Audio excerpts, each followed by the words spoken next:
I'm a South African living in Canada, and this is really for Americans. I want to thank you, Americans, for accepting Afrikaner refugees on US soil. And I want to teach you a few things to make Afrikaner refugees feel good about being in the US and being accepted by you.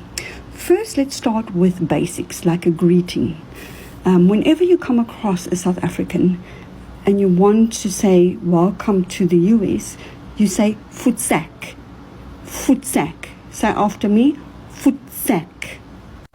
This really means that this gives them a warm welcome. And then if you see Afrikaner refugees contributing to society, and I know some of them might complain, but please remember they come from a really, really difficult place. But when you are in favor of something that they do, you can say, Jou maasepus. I would say it again, Jou maasepus. It will make them feel so welcome and so wanted. Please follow me for more tips on how to help Afrikaner refugees settle in your beautiful country, United States. USA. Hey dude, what's up? I'm moving to the USA, bro. Okay, why? Because I just got refugee status, son. Okay, don't talk like that, okay? And why did you get refugee status? Because I'm white, bro. Isn't refugee status for people from war-torn countries or like people that just got nowhere else to go? Not me white, you like Trump. There's literally thousands of people living in shacks today because of our history and also because of the current government's terrible efforts to take care of the most vulnerable. Do you think they can get refugee status? Are they white? No. Well, too bad. What Daddy Trump says goes. Isn't that racist? I don't know, dude. Ask Elon. Everyone knows he's the real president, huh? Did you check the Time magazine cover? Elon that worked in America as an illegal immigrant. Yeah, the guy that still greets you like this. No, don't do that. So you're moving for real? Yeah, dude, I'm just over this shit place, eh? But I'll see you in December in Plate, at the beach house. Also got tickets for the Springbok games. And also it's Africa Burn. Those things are expensive, so you better be there with me. So wait, you're coming back? Well, duh, I have to come back, dude. I got my Hilux bucky here that I need to service. I'm also repainting the house in Arties. Got the golf tournament in Pinnacle Point. You think Cape Town 10 is gonna be fun without me? So wait, let me just get this straight. You don't have to be a victim of any kind to get this refugee status from Trump. No, dude, aren't you listening to me? You just have to be white. In fact, whites are economically the strongest group. They benefited from democracy more than anybody else. 64% of all boardrooms in South Africa is still white. The average income of white South Africans are vastly higher than black South Africans. No. They have better schools, they have better education, they have private health care. This is the land of milk and honey if you're white. Has any land been expropriated in South Africa without compensation since the first all-race election in this country? I'm not aware of anyone. Not a single farm that I'm aware of was expropriated without compensation since 1994. So how do we interpret President Trump's executive order? It is possible that South Africa has offended the United States with his policy on the Palestinians, and it could be that with his policy on Russia, the ambiguities of those policies and its relationship with the Chinese. It could be. I think that does play a role. But there was something very, very sensitive that was touched upon. And in South Africa, right-wing groups, so-called civil society groups, we know that they have access to the Trump administration because they claim that. And if you listen to what Trump has said, it corresponds exactly with the genocide narrative that they sell and that they market, and that whites are victims of the democratic system and the constitution in South Africa and legislation. So there's an overlay, there's an immediate overlay, there's an unquestionable overlay between what Trump has said and these right-wing groups have said. So I'm afraid I have to believe them when they say they have direct access to the Trump administration, and we see it in what Trump has been doing. So I'm going to give you the following scenario just to show you that as an Afrikaner, it's so difficult to be in this country. This happened to me, allegedly, apparently. My car got stolen and we didn't. It's just a scenario. So the hijackers came to me and they had pew-pews. Not really. Remember, scenario. And they were like, oh damn, you're right, but we don't know if you are Afrikaans or English, because we only attack Afrikaans white people. We leave the English white people alone. And then they're like, how are we going to test whether or not you are English or Afrikaans? And then they say the word with, and my Afrikaner heart is beating because I know I'm gonna say with. Is that like how it happens? Is that how we think it happens? Like, how do we know that it is like Afrikaners that are disproportionately affected by crime in this country? Because criminals don't discriminate. Criminals don't care. They just want their things. Anyways. I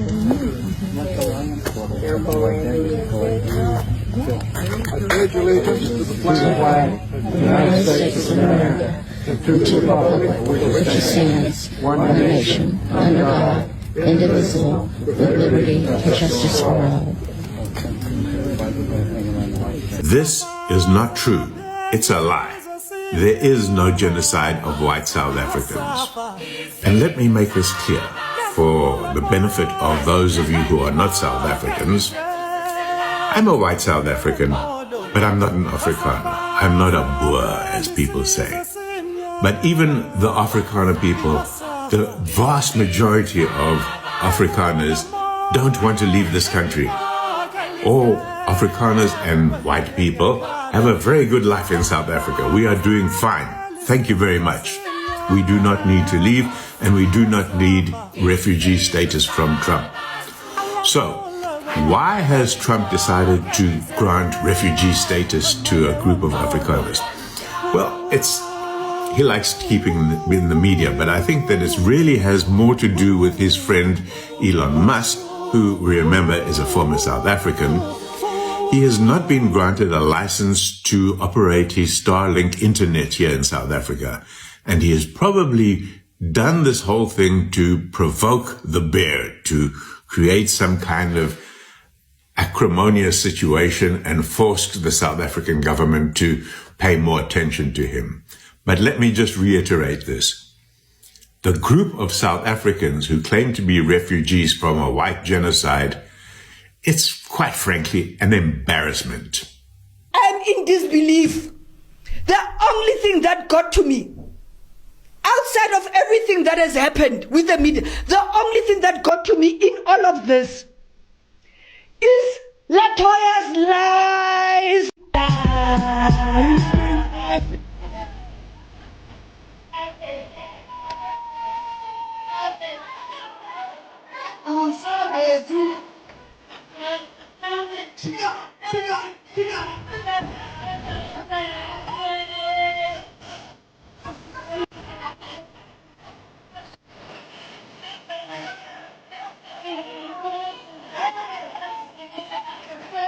There's us, the Boers.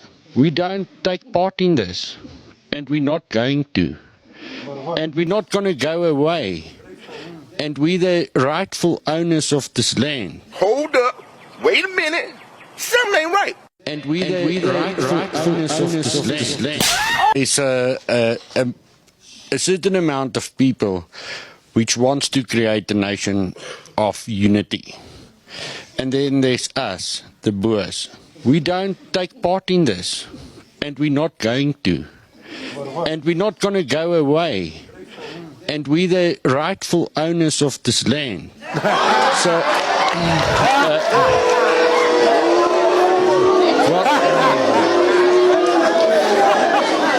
so that doesn't mean we doesn't see the sunshine over other people. Okay, if you go back in history, you would actually see that the Boers have negotiated with the tribal chiefs and the kings, and we have see them as equal, and we have give them their peace. Okay. Now, carry on. We can hear you. If we want to share one country, we must first accept the realities. Help me understand something.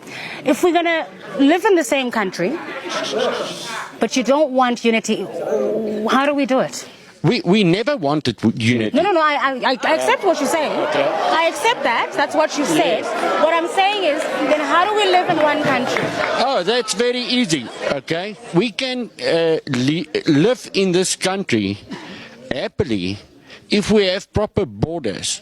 So if the Boers have their land and the Tswanas have their land and the Zulus have their land, we do not want to mix. Leave Joburg for the cosmopolitans and all this type like Sounds like apartheid, though. Yeah, properly, yes. Okay, all right. Let me hear what my panelists have to say. Mr. Langa? Why did you give me 30 seconds? Sit down. You arrest me. Yes, only these two. This is intimidation. Uyango 6 Oswaliviana mantombazana yokala bafana. Oh my brother. Kinayo kifiki kinayo morena. Kinayo kinayo kinayo morena. Kinayo kifiki kinayo abone mado abone kimi sula awanela morena abone mado. What do you make of the Afrikaners singing the stem at the US Embassy? I think it's important before I say anything to understand that I'm of Afrikaner descent. I'm of German and Dutch descent, and these people later became Afrikaners when they had nowhere to return to Europe after the colonial rule ended in the 1950s and 60s. So I think now it's important to say that looking at the videos of these people singing the stem, the old national anthem of, you know, a regime, says a lot about these people. I think literally these people believe that they are refugees. They believe this. They believe that Donald Trump is God sent to help them. Now, I don't know if a lot of you have heard about the visions and prophecies of a guy named Sina van Rensburg. And listening to a lot of these pro-right conservative nationalist Afrikaners, to me it seems that these people believe that Sina van Rensburg prophesied this, right? That the USA would come and help the Afrikaners here, and eventually, after how many wars, I don't know, they'll reinstate segregation and the white people will rule South Africa once again. So I think this cognitive dissonance plays in a lot. These people literally believe these things, and it's dangerous, misleading, and it really comes down to bad education and misinformation. Why not your people? So I think this is probably one of the best questions. A lot of white people especially are misinformed about the fact that if they push inequality and if they push non-equity towards black people, they're just harming themselves because they're part of the economy. So when we indirectly harm our fellow black and brown sisters and brothers, we harm ourselves. So that's what Kali Kriel and Helen Zille, all of these people don't know, and they're hypocrites because they fight for this non-racialism. But that's not what it's about for the majority of South Africans. For the majority of South Africans, it's about fixing the past and bringing everyone to the exact same level, right? Because you can't be equal if one... Sorry, I didn't mean to cut you, I'll let you, but I just wanted to find out if, do you think that is possible? What? That bringing everybody to almost, because it will never be exactly the same level, but to almost same levels. I think that it is important to rise or uprise the classes that have not yet been risen, right? Especially the black community, especially the brown community, because this has been the community that has been disadvantaged historically. So it's not like I'm distancing myself from white people. It's more about, you know, calling unity and saying, you know, stand with me and let's try to understand each other rather than fighting each other, because that's what it comes down to. I did try to consult her earlier. We were still in this house when I tried to consult with you. Can you just suggest what that means? Give you 2 minutes and go down and consult. Thank you.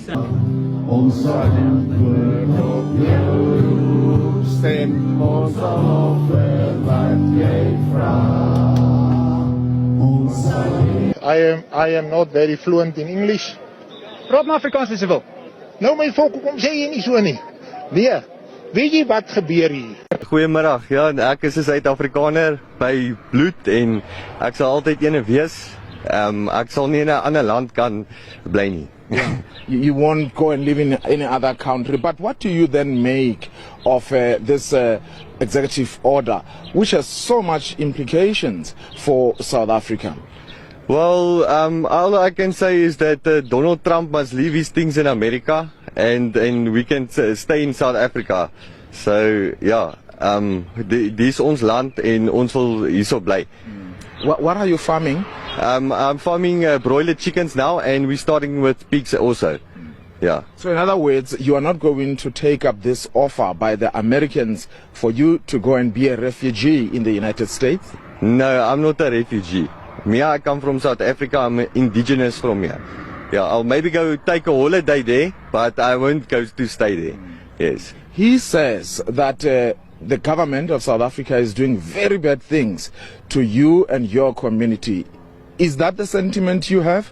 Well, no, our government is very good to us. They actually just fixed our road there on the gravel road and they're building RTP houses for the people and that actually boosts our business because now there's going to be more people buying chickens from us and eggs and also pig meat and so on. So I think that the government is actually doing good for us now.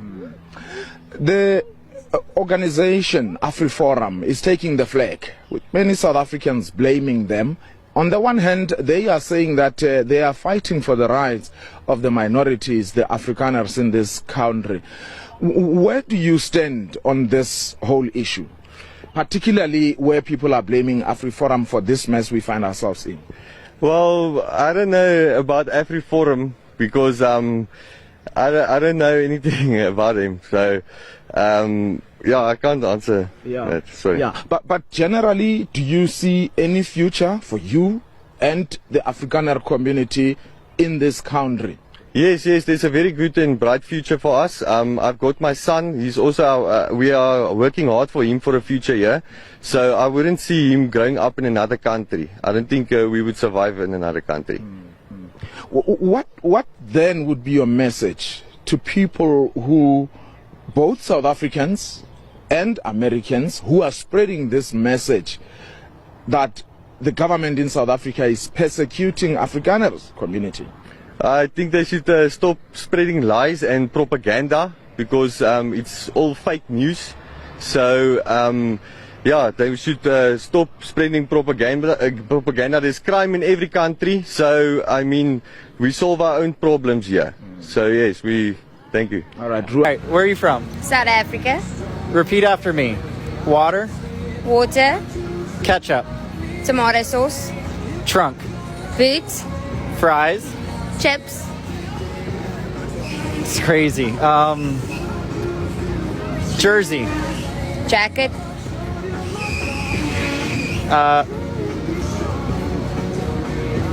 Thank you.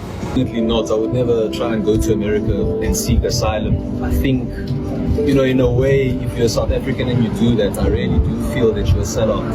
I mean, look, you know, people will at me for that, and it's fine, but it's just the way I feel. I mean, I've built businesses, I've done things in South Africa, and I've never had a problem, you know, with race or culturally or anything like that. If anything, you know, South Africa is the most welcoming and most sort of diverse country you can find. So you're not looking to move to America anytime soon? Good God, no. No, I am very happy South African, white South African, right over here on our soil. Sure, you wouldn't leave? No, I wouldn't want to leave. You wouldn't want to leave? I'm born and bred. Born and bred. Yeah, I love my country. You love your country and you feel comfortable here, yeah? Yes, I mean, I get along with every race. I don't have a race. Yes. I prefer to be anywhere but America.